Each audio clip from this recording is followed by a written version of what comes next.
Oi, meu nome é Júlia Toledo e você está ouvindo São Paulo Isolada. Eu sou do interior de São Paulo, passei a maior parte da minha vida em Caconde, mas sou natural de Itapiratiba.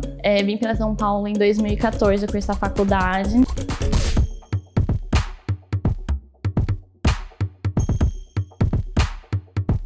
Tenho 25 anos, 1,60 m, sou branca, cabelo liso, cabelo castanho, agora sou um camaleão, cada hora com uma cor, agora estou com o cabelo castanho iluminado. Dos problemas da pandemia foi o meu problema com comida, então eu acabei ganhando um pouco de peso. O começo da pandemia, na verdade, eu não tinha noção da dimensão que era. Eu lembro que eu estava trabalhando e, na verdade, a minha empresa ela se antecipou uma semana antes do Brasil decretar a pandemia. Eles decretaram home office e a gente estava levando numa boa, na verdade. A gente até brincou, vamos alugar uma casa na praia e vamos todo mundo passar essa semana trabalhando junto e depois a gente volta a trabalhar normal.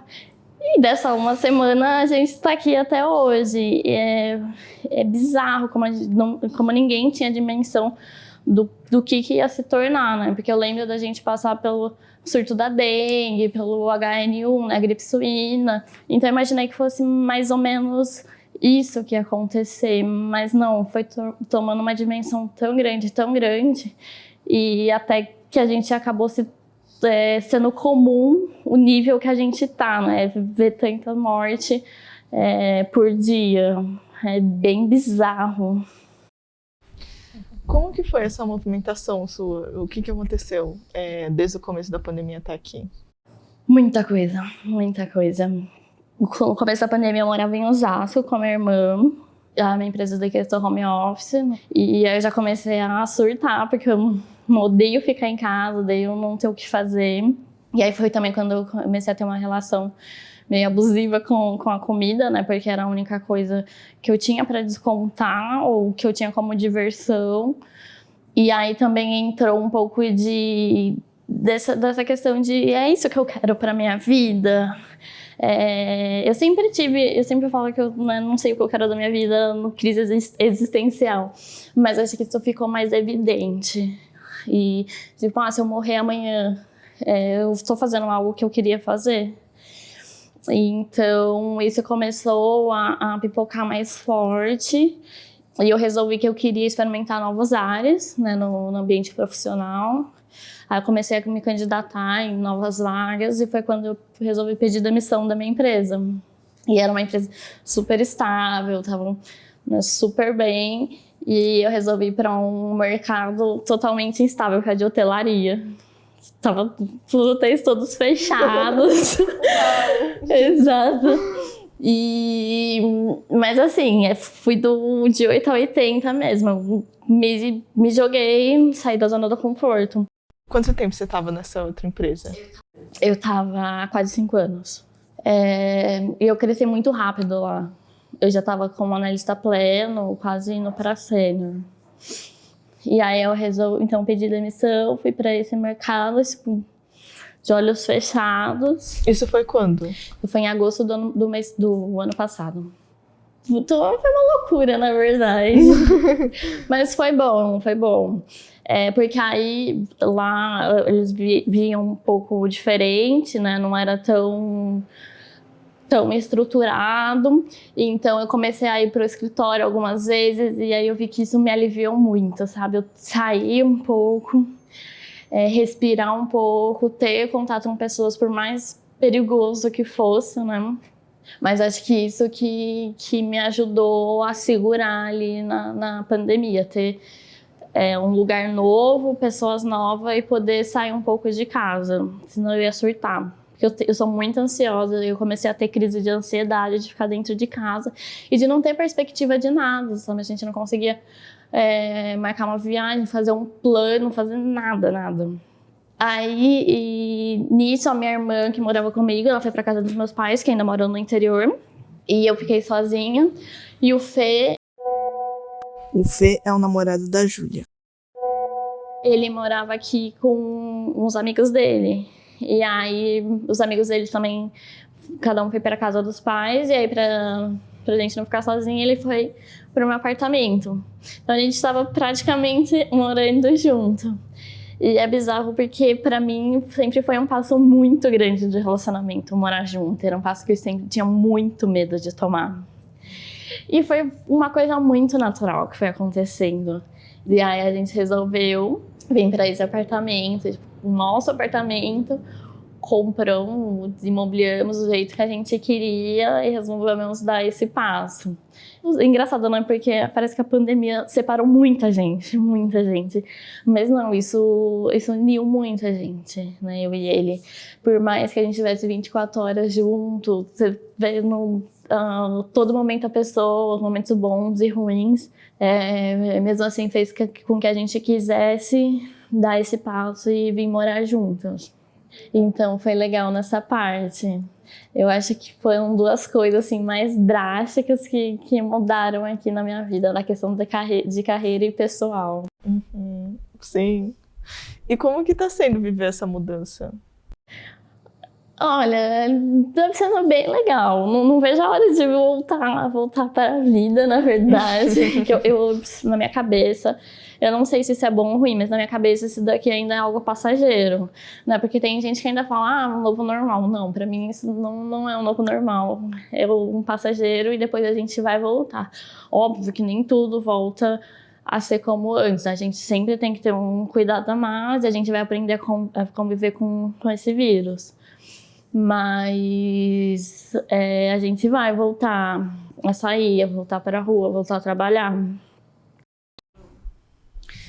Quais que foram as mudanças assim que a pandemia despertou em você, além além da sua vida inteira, assim, mas internas também? Ai, eu acho Como que você muita acha que você vai voltar? muita coisa. Eu acho que me fez parar para pensar mais. Acho que mais nisso no que eu tô fazendo, né? Tipo, o que eu tenho para entregar pro mundo.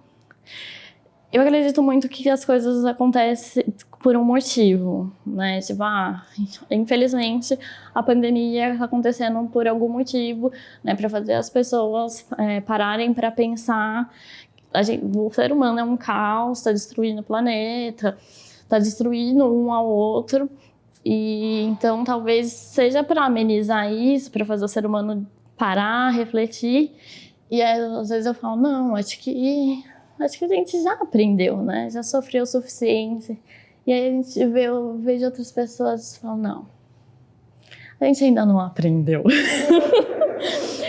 Mas eu acho que eu comecei a ver muito isso, sabe? Tipo, começar a ver o outro de outro olhar, principalmente depois que eu peguei o Covid. Eu precisava que quando eu tava no hospital... Quando que foi mesmo? Eu peguei em maio. Desse ano? Esse ano. Primeiro que foi bizarro, porque eu me senti numa bolha até então. Sabe aquela sensação que nunca ia chegar em mim? E aí chegou. Por mais que eu saindo de casa o mínimo possível, não sei como, chegou. E aí vem aquele sentimento de revolta, tipo, tem tanta gente indo pra balada, festa clandestina, na televisão, e por que eu peguei? E aí, de uma hora pra outra, eu tô numa cama do hospital sem conseguir levantar, porque eu não conseguia levantar, porque eu não conseguia respirar. Como que foi o começo, assim, e quanto tempo até você chegar no hospital? Então, foi bem bizarro, porque eu comecei com uma gripe mesmo, uma gripe forte, com muita dor de garganta, e eu tava com um pouco de tontura. Fora da gripe, foi a tontura que me despertou, que me fez levar a fazer o teste. Aí eu fiz o teste num domingo, e aí o resultado saiu na segunda, saiu positivo. Aí eu liguei na telemedicina e tal, aí me passaram alguns exames, aí eu mandei pra minha chefe, ela mandou desconectar, ficar em casa e tal, descansando. Mas eu tava muito incomodada, não sei te falar um porquê. E aí na terça-feira eu falei pro Fê, eu quero ir no hospital. Tipo, não sei te falar o porquê, mas eu queria ir no hospital.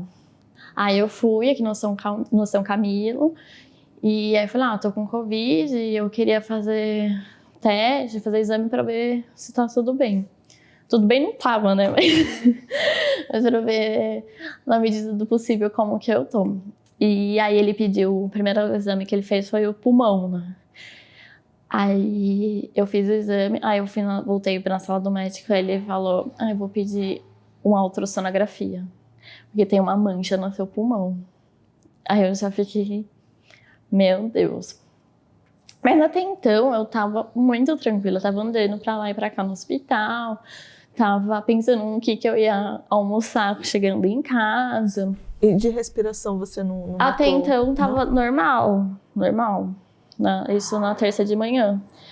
Aí eu fiz o exame, a tomografia, na verdade, e demorava um pouquinho pra sair o resultado. Aí eu fiquei esperando, aí chamaram meu número.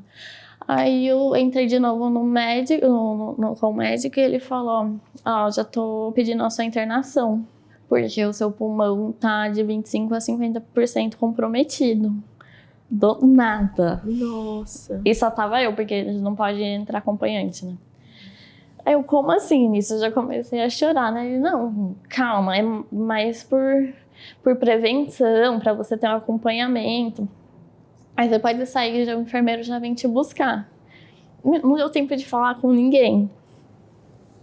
Aí o enfermeiro já chegou, me colocou numa salinha de espera. Aí eu liguei pro Fê, ele fez uma mala, levou pra lá, nem vi ele nada. Nossa, aí isolamento total. Isolamento total, me colocaram num quarto. Um quarto só pra você ou você dividia a conta? Era só pra mim, ainda bem. E isso foi na terça, na quarta a minha oxigenação começou a cair um pouquinho, aí eu coloquei o oxigênio. Aí comecei a ficar um pouquinho assustada, mas ainda tava bem. Consegui levantar, consegui tomar banho. Aí de quarta pra quinta, foi do nada. Eu fiquei muito mal. Eu não conseguia levantar. Eu não conseguia comer. Eu não perdi o olfato nem o paladar, porque eu não conseguia... Só o cheiro da comida me dava enjoo. E era bizarro, eles falavam, você tem que comer, você precisa beber água. Mas eu não bebia água porque quando me dava vontade de ir ao banheiro, me dava desespero. Porque se eu colocava o pé no chão, eu já ficava sem ar. E aí cada ida ao banheiro era uma eternidade pra mim. Porque era o pior desespero da vida. Eu não conseguia respirar. Imagina, você ficar numa posição que você não consegue fazer xixi porque você não consegue respirar. Então eu fiquei 4 dias na cama, sem tomar banho, fazendo o máximo de esforço possível para ir ao banheiro e tentando fazer o mínimo possível. Aí eu comecei a tomar anticoagulante e tal, e aí desregula todo o fluxo menstrual. Comecei também a menstruar para piorar a minha situação. Aí eu fiquei mais desesperada ainda. E aí, tomando antibiótico, anti-inflamatório na veia, a todo momento, tomando injeção na barriga, anticoagulante, tirando sangue todo dia. Aí eu não tinha mais veia para tirar. Teve um dia que meus braços já estavam todos roxos e não tinha mais aonde tirar sangue. Aí a enfermeira começou a ficar nervosa, eu comecei a ficar nervosa. Aí ela chamou o outro, aí os dois ficaram desesperados, aí tava todo mundo desesperado. Teve um dia que me deu crise de ansiedade lá, que eu não consegui fazer os exercícios de respiração nem nada, e eu não tinha nada que me controlasse. Todo dia você fazia esses exercícios ou não? Sim, todos os dias. Desde que você foi internada lá? Sim, foram 7 dias que eu fiquei internada. Como que eram esses exercícios? Tinha que era um aparelho, não sei te falar agora o nome do aparelho, mas ele empurra o ar para dentro da garganta. A máscara se chama Máscara de Ventilação Não Invasiva BiPAP. Ele é bem agonizante, porque é uma máscara gigante e ele empurra muito ar. Então, se você não se controla a respiração e deixa entrar, é uma briga com o aparelho. Então teve um dia que me deu crise de ansiedade, que não foi. E aí eu ficava meia hora, 2 vezes por dia com esse aparelho, e depois fazer alguns exercícios de respiração, de puxar o ar, soltar. Aí nos últimos dias que eu já estava melhor, que já estava conseguindo ficar um pouco de pé, aí eu começava a fazer exercício movimentando as pernas, movimentando os braços. Aí eu fiquei 4 dias bem mal, já não consegui levantar da cama. E aí depois fui melhorando aos poucos. E você se alimentava muito pouco, assim? Quase nada, praticamente nada, eu não conseguia comer quase nada. Eu acho que foi tipo nos 2 últimos dias que eu consegui comer alguma coisa. Eu fiquei quase o tempo todo sem comer, só bebia água. Como que foi ficar em isolamento total? De tipo, muito provavelmente as pessoas que entravam estavam todas paramentadas. Como que era essa sensação de ser Era muito horrível, muito horrível. Eu não sei nem te descrever. Eu acho que a pior parte é essa. Você tá sozinha com você mesma. E muitas pessoas te mandando mensagem, só que tinha hora que eu não tinha nem forças pra responder, sabe? Força emocional mesmo, que eu tava tão pilhada de estar ali, aquela preocupação interna mesmo de você piorar e de você ter que ir pra UTI, e aí você começa a passar 1 milhão de coisas na cabeça, e não tem ninguém ali do seu lado, pra te ajudar em qualquer coisa. É muito horrível. Então tinha hora que eu falava que eu tinha que ser egoísta e pensar um pouco em mim, e aí eu me isolava um pouquinho, sabe? Tipo, deixava o celular do lado, tipo, não vou responder ninguém agora. Vou me fechar aqui até eu estiver mais calma. E aí na hora que eu estiver bem, eu falo com o pessoal. Porque, nossa, tinha hora que era muita gente. Óbvio, né, as pessoas estavam preocupadas, mas parece que quanto mais eu respondia, mais eu ficava agitada. Mas acho que o pior desse vírus é o isolamento, sabe? Você ficar sozinho. Mas ao mesmo tempo, eu tinha um sentimento de gratidão pela situação que eu tava, né? Porque por mais que seja, eu tava num quarto sozinha, que eu podia ficar sem máscara, que eu podia... só pra mim ali. Imagina as pessoas que não podem, que não têm esse privilégio de estar em maca, pior, né? Tem gente que nem leito tem. Então eu pensava muito nisso. E eu ficava, meu Deus, graças a Deus, né? Pior situação que eu esteja e tal, eu tenho que agradecer que eu esteja numa situação boa.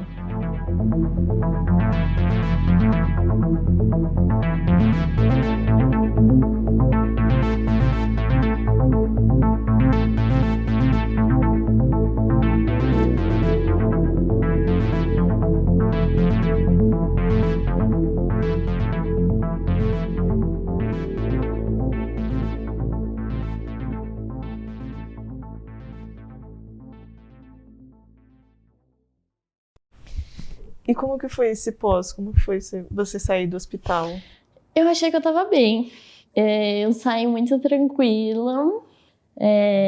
Você conseguia andar tranquilo ou como que era? Sim, eu conseguia, só que eu ficava sem fôlego muito rápido. Pra tomar banho, assim, já ficava muito tempo, eu saía sem fôlego. Até agora, tipo, às vezes, quando eu tô falando muito, eu vou ficando um pouco sem fôlego ainda. Mas acho que foi a única coisa que ficou. E aí, às vezes, eu esquecia que eu tinha acabado de sair do hospital, e aí eu me animava e tal, e aí eu esqueci. eu sou muito agitada.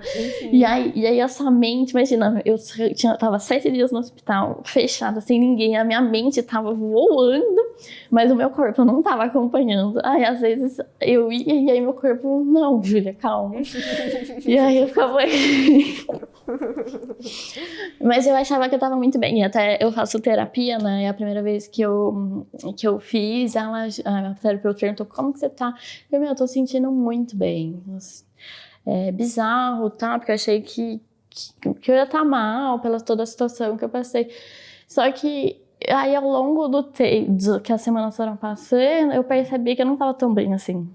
Eu fui vendo que eu tava com alguns traumas inconscientes, sabe? Quando eu saía na rua, qualquer coisa eu ficava assustada. Teve uma vez que eu tava no carro, de máscara, e tinha muita gente passando do lado. E eu comecei a ficar desesperada, tipo, de tanta gente passando. Então eu comecei a perceber que tava no meu inconsciente, de que eu fiquei com alguns traumas, assim, de ter ficado no hospital. De perigo, né? Eu chego em casa, qualquer coisa que eu vou fazer na rua, eu tô lavando o cabelo, às vezes eu lavo o cabelo várias vezes ao dia, sabe? Aí até um negócio que aí eu falei com a minha terapeuta, ela falou, não, normal, que você fica um pouco traumatizado pela situação que você passou, só não pode ser algo que agrave ou te faça deixar de fazer algo. Mas eu vi que eu tava meio nesse estado de atenção o tempo todo. Então eu não tava tão bem quanto eu achei que eu tava. E isso é até hoje, assim? Você sente ou não? Às vezes sim. Hoje eu saí pra almoçar, por exemplo, aí o restaurante estava vazio. Aí eu fui. Aí começou a chegar gente, eu já quero ir embora. Então, melhorou, mas eu não me sinto à vontade como muitas pessoas. Aí eu fico, gente, como que as pessoas conseguem ir em festas? Eu não consigo, sabe? Eu fico extremamente incomodada. Vai te dando uma ansiedade, assim? Sim, vai me dando ansiedade. E aí você começa a respirar... Parece que eu tô sentindo sufocada, sabe? Que aí começa a lembrar da minha época no hospital e o medo de pegar de novo. E aí começou a ver notícia de pessoas que já pegaram pela segunda vez. Aí eu vi o pai da Sasha Meneghel, que a primeira vez que ele pegou foi praticamente assintomático. Foi em poucos sintomas. E a segunda vez ele foi internado, né? Que foi agora. Aí eu fiquei, meu Deus, se a primeira vez eu fui internada, e a segunda? Sabe? Então eu já começo a ficar pilhada. Então, não vejo a hora de chegar à minha idade. Tá chegando, né? Tá chegando. Semana que vem. Ai, Sim. que bom. E como ficou aqui com o seu namorado? Ele chegou a pegar também, não foi? Não. Não? E vocês dormiam juntos, assim? Muito estranho esse vírus, né? Ele tava resfriado também quando eu tava gripada. Ele fez, assim que meu teste deu positivo, ele fez teste também, o PCR. Deu negativo. Aí eu saí. Aí a gente também ficou... Por mais que a médica falou que eu já não tava transmitindo e tal, a gente ficou junto, aí a gente esperou dar uma semana, aí ele fez o exame de sangue, né, o de sorologia, deu negativo nos dois, né, que é o que se você já teve e o que você tá agora. Tipo, que loucura. Loucura. Você pensou na morte? Como que é a sua relação com a morte? Você pensava antes e como que... Então, eu nunca pensei muito sobre, apesar de eu acho que eu ter muito no inconsciente, porque eu sonho muito com a morte. É bizarro, eu sempre sonho que eu tô morrendo, sabe? Principalmente em acidentes. Mas conscientemente eu nunca parei para pensar. Mas eu não pensei em nenhum momento que eu ia chegar nesse nível ou não. Não fiquei com medo nesse nível. Eu só não vi a hora de acabar logo, de sair daquele estado logo. E como que você imagina o Brasil pós-pandemia? Como você acha que vão estar os ânimos? Não sei, eu tenho tanto medo. Eu queria que as pessoas tivessem aprendido um pouco com essa pandemia, mas sinceramente eu não acredito muito, não. Por mais que as pessoas estejam morrendo, várias situações no governo, e as pessoas parece que não aprendem, continuam com uma visão distorcida das coisas. Eu acho que sim, né? Teve uma melhora de... Algumas pessoas conseguiram quebrar aí a visão, principalmente do nosso querido presidente. Mas eu tenho muito medo dele se reeleger. Acho que meu maior medo aí, o pós-pandemia, é ele se reeleger.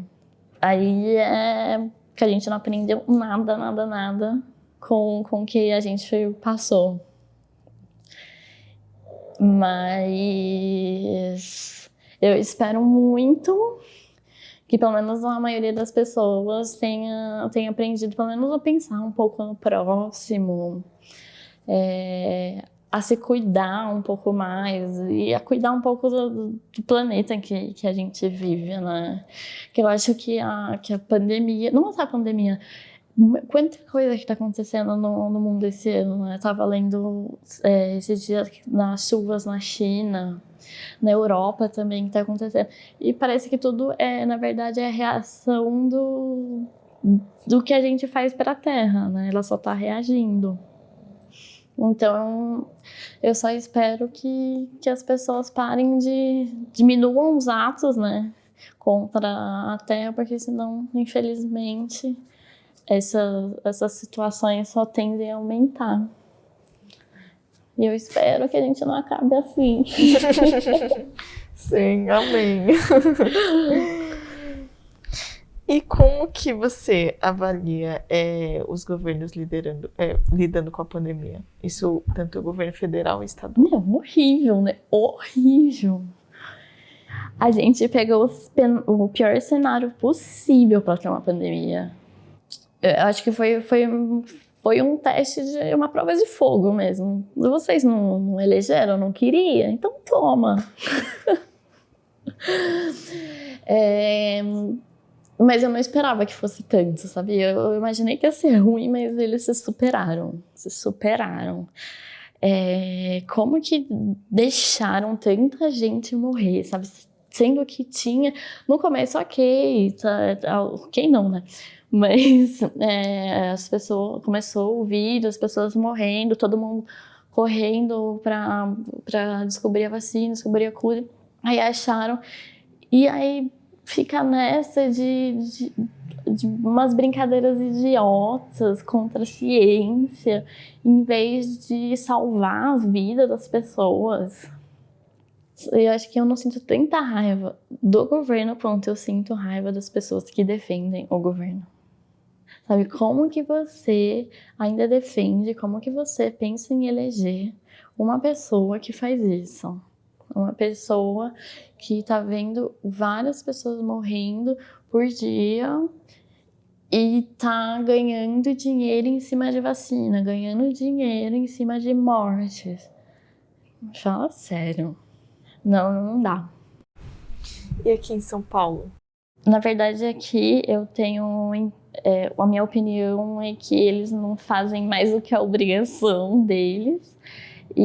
Mas aí como os outros estão pior, aí eles estão ganhando em cima disso, né? Tipo, olha como a gente tá comprando vacina. Nossa, olha o estado de São Paulo, como a gente já vacinou tantos %. Era para vocês terem vacinado isso há muito tempo atrás. Então, eles estão fazendo marketing em cima de uma situação que tá muito ruim, mas não é algo legal. Eles não estão fazendo mais do que o mínimo. Só voltando um pouco no começo, assim. Uhum. No momento em que você decidiu mudar de carreira, o que estava passando naquele momento na sua cabeça? Trabalhar de home office e estar em isolamento com a sua irmã também? Ai. Porque é uma decisão bem difícil, ainda mais numa pandemia, assim. Eu sempre tive muita dúvida, ainda hoje eu tenho muita dúvida do que eu quero fazer, do que caminho eu quero seguir, de como que eu me vejo daqui a alguns anos, sabe? É um negócio, tipo, por que eu tenho que decidir agora o que eu vou ser daqui? E por que isso é tão importante, na verdade, né?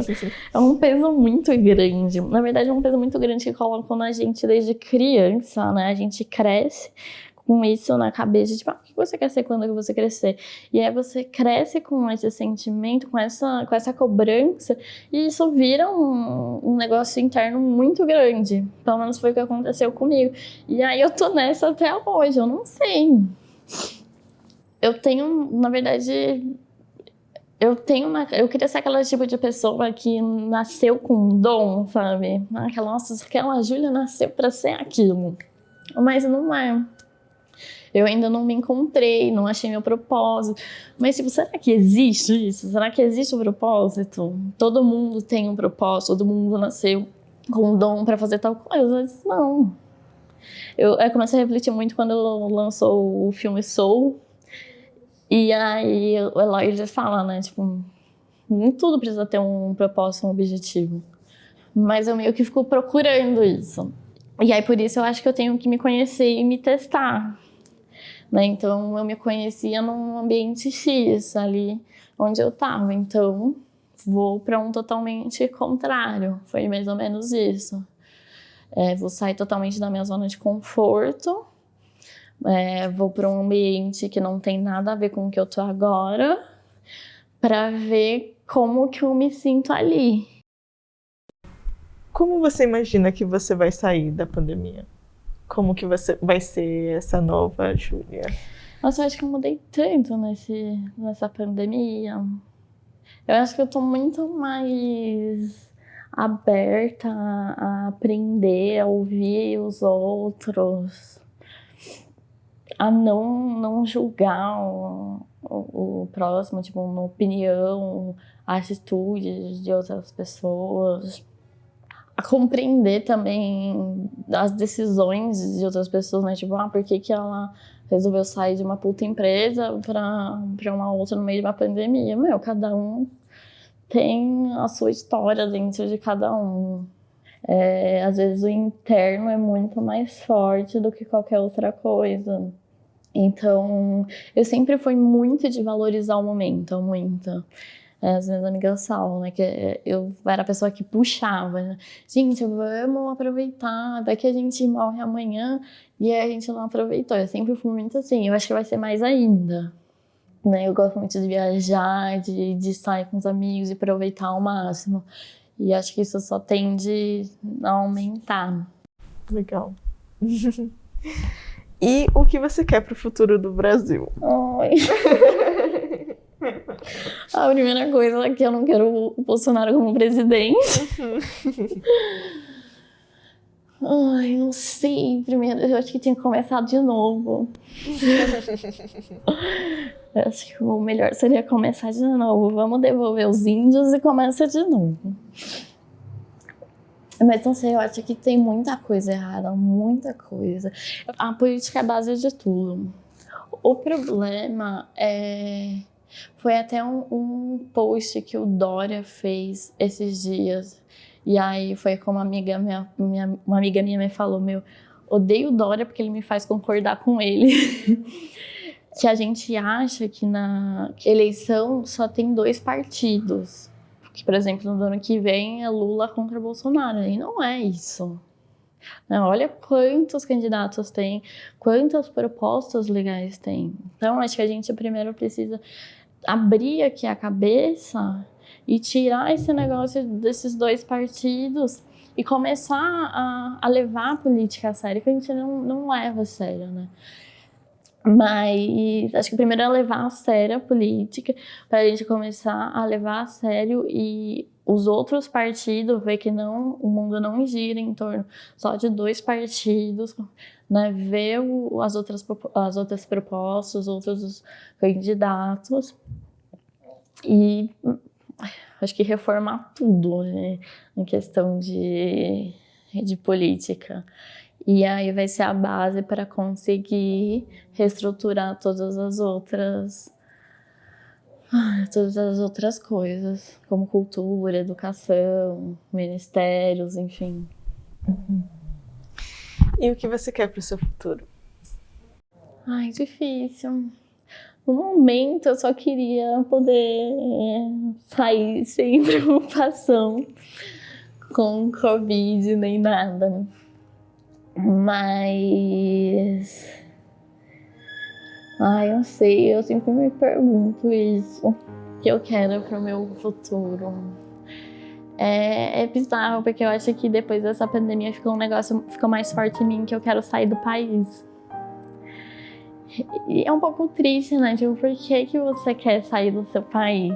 Não, parece que a gente tá abandonando, tá ruim, então a gente vai abandonar. Parece que tá abrindo mão Mas é uma coisa que tem ficado bastante forte na minha cabeça, né? Construir uma carreira, construir algo fora do país.